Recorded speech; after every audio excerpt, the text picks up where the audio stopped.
The housing market has been in turmoil since the pandemic. Renters are struggling to become homeowners with high rates and low supply, and homeowners are feeling trapped in their houses. What will it take for the housing market to unfreeze?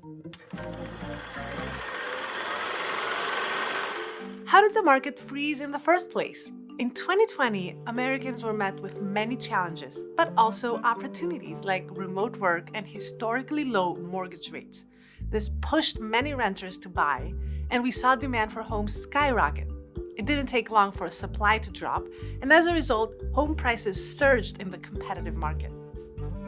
Home sales hit a 29-year low in 2023, and it may be because 9 in 10 homeowners have a mortgage rate under 6%.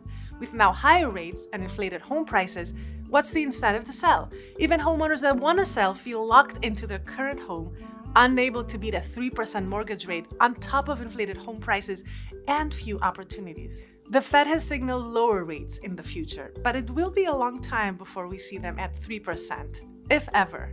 But that doesn't mean the market is stuck until then. What is this magic number that will influence owners to finally sell and unfreeze this market? MarketWatch's real estate reporter Arthi Swaminathan spoke to several experts, and the consensus was that the magic number is 5%. Here's why. So if mortgage rates fall to 5%, that is sort of a number that would unfreeze or thaw the housing market. And that's for two reasons. Number one, homeowners who have a 2%, 3%, 4% mortgage rate will not feel that much heartache because they're going to take on another mortgage at 5%.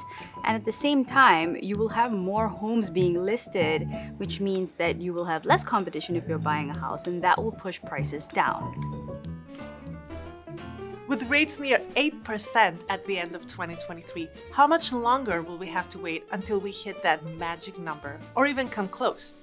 Many people say that it really depends on the Federal Reserve, and when the Federal Reserve cuts interest rates, that will affect mortgage rates. At the same time, we have Fannie Mae out with a forecast that said that we might see rates go as low as 6%, under 6% even, by the end of the year. So what does that mean for you as a home buyer? Now, if mortgage rates go down to 6%, that will affect how much income you need to buy a house. The typical house in the US at the end of last year, 2023, was $383,000, and a newly built one was $413,200.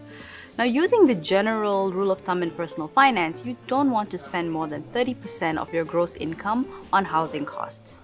So, by that measure, you would need to make at least $100,000 a year to be able to comfortably afford a house. This is why some experts say it will take a lot more than just lower rates to get the market back to pre-pandemic numbers. Even with lower rates, incomes need to also rise to make a significant shift in the market. But that has not been the case in more than 20 years. In fact, a recent study showed that US home prices have increased 2 times faster than income since 2000.